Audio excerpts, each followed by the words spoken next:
ఓ ఆవు దగ్గరికి వెళ్ళి మీరు కాస్త గ్రాసం పట్టుకొచ్చి వేశారనుకోండి పుణ్యం వస్తుంది. కానీ గ్రాసాన్ని పెంచింది మనం కాదు, పచ్చిగడ్డి పరకల్ని. ఆవుని సృష్టించింది మనం కాదు. ఆ పరకలు కొయ్యడానికి చేతిలోని శక్తి మనది కాదు. యాదేవి సర్వభూతేషు శక్తి రూపేణ సంస్థిత నమస్తస్యే నమస్తస్యే నమస్తస్యే నమో నమః. ఆ తల్లే శక్తి రూపంలో ఉంది. తెచ్చి పెడితే తిని ఆ గడ్డి పరకల వలన ఓ పుణ్యం అంటూ ఉంటే ఆ పుణ్యం చిత్తశుద్ధికి పనికి రావాలి అని అనుకున్నాడు అనుకోండి. ఇప్పుడు ఏమవుతుందంటే పాపం అనేటటువంటిది దుఃఖ రూపంలో తనంత తాను క్షయం అయిపోతుంది.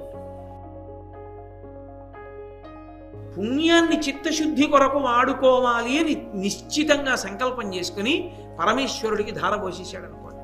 నాకు అక్కర్లేదు, ఈ పుణ్యం నాకేమీ ఉపకారం చేయక్కర్లా, ఈ పుణ్యం అన్నది నాకేం లేదు, ఈశ్వర మీరు చేయించారు మీకే అర్పించేస్తున్నాను అన్నాడు అనుకోండి.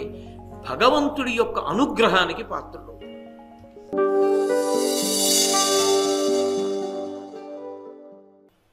ఎంతకాలము పుణ్యములు చేసి కీర్తి లోకమునందుంటుందో అంతకాలము మాత్రమే స్వర్గలోకమునందు నివాసం ఉంటుంది. కాబట్టి స్వర్గలోకాన్ని అపేక్షించడం కన్నా దాన్ని చిత్తశుద్ధి కొరకు ఈశ్వరుడు నన్ను అనుగ్రహించాలని కోరుకుంటే మళ్ళీ పుట్టడం, మళ్ళీ చావడం, ఈ సుఖ దుఃఖాలు అనుభవించడం, ఈ గొడవ అనేటటువంటివి లేకుండా ఉండగలుగుతాడు. ఒక్కొక్కచో స్వర్గలోకవాసం అంత పుణ్యం లేకపోవచ్చు, కానీ చాలా పుణ్యం చేసినవాడు అనుకోండి, అది పుణ్యం కింద ఉంచుకుంటాను అనుకుంటే ఏమవుతుందంటే ఉత్తర జన్మల యందు దాన్ని అనుభవించాలి. కాబట్టి అది జన్మకి కారణం అవుతుంది. వచ్చే జన్మలో పుడతాడు, ఈ జన్మలో ఏదో చాలా పుణ్యం చేశాడు. ఈ పుణ్యం అంతా ఎందుకు పనికి వస్తుందంటే ఎంత వేగంగా దీన్ని హరించచ్చని చూస్తారు. సమున్నతమైనటువంటి స్థితిలో అధికారంలో కూర్చున్నాడు అనుకోండి, ఒక చక్రవర్తిగా కూర్చున్నాడు అనుకోండి, ఆ సింహాసనం మీద కూర్చోడానికి చక్రవర్తి అని అనిపించుకోవడానికి ఎంత పుణ్యం వ్యయమైపోతుంది. ఒక జన్మలో చక్రవర్తిగా ఓ 30 సంవత్సరాలు అనుభవించాడు, అయిపోయింది పుణ్యం అంతా. గత జన్మలో ఎంతో కష్టపడి చేసుకున్న పుణ్యం అంతా ఓ 30 ఏళ్లలో పూర్తయి పాపం మాత్రం మిగిలిపోతుంది. అనుభవంలోకి రావాలిగా మళ్ళీ అది. ఇప్పుడు మళ్ళీ పాపం చేయకుండా పుణ్యమే చేస్తామని ఏమి నమ్మకం మనుష్య జన్మలోకి వస్తే? అదే పుణ్యాన్ని చిత్తశుద్ధి కొరకు వాడుకోవాలి అని నిశ్చితంగా సంకల్పం చేసుకుని పరమేశ్వరుడికి ధారపోసేశాడు అనుకోండి. నాకు అక్కర్లేదు, ఈ పుణ్యం నాకేమీ ఉపకారం చేయక్కర్లా, ఈ పుణ్యం అన్నది నాకేం లేదు, ఈశ్వర మీరు చేయించారు మీకే అర్పించేస్తున్నాను అన్నాడు అనుకోండి. భగవంతుడి యొక్క అనుగ్రహానికి పాత్రుడు. వీడు రా నిజాయితీపరుడు. లోకంలో పుణ్యం చెయ్యడం అనే మాటకు అర్థం ఏంటి?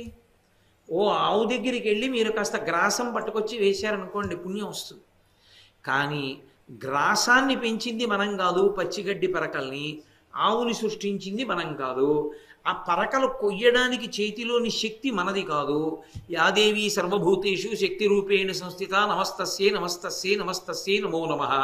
ఆ తల్లే శక్తి రూపంలో ఉంది.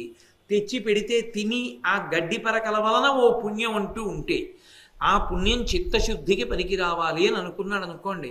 ఇప్పుడు ఏమవుతుందంటే పాపం అనేటటువంటిది దుఃఖ రూపంలో తనంత తాను క్షయం అయిపోతుంది. ఏదో ఒక దుఃఖాన్ని అనుభవిస్తుంది, దుఃఖం లేకుండా ఉండదుగా. ఏదో దుఃఖం చిన్నదో పెద్దదో ఉంటుందో, కాళ్ళని పెట్టడమో చేయని పెట్టడమో ఏదో ఉంటుంది. ఆ రూపంలో ఆ దుఃఖం క్షయం అయిపోతుంది. ఇప్పుడు దుఃఖం లేదు, పూర్తిగా పోయింది. పుణ్యం అసలు చేసుకున్నది లేదు, ఎందుకని అంతా ఈశ్వరుడి కోసం అర్పించేశాడు. ఇప్పుడు చిత్తమా శుద్ధమైపోయింది, పాపపుణ్యములు రెండూ లేవు, అనుభవించడానికి లేనప్పుడు జన్మెందుకు ఇంకా? ఆ క్షణంలో ఈశ్వరుడు జ్ఞానాన్ని కటాక్షిస్తాడు. అథవా చిత్తశుద్ధి ఏర్పడిందనుకున్న నాడు జ్ఞానం ఇస్తే సంచితము దగ్ధమైపోతుంది. ఆ జ్ఞానము కలగగానే ఇక సంచితం ఉండదు, కాలిపోతుంది. కాలిపోతే ఇక పునర్జన్మ ఉండదు. సంచితం అంటే కొన్ని కోట్ల జన్మల్లో చేసిన పాపపుణ్యాలు ఇంకొండవు, కాలిపోతాయి. కాబట్టి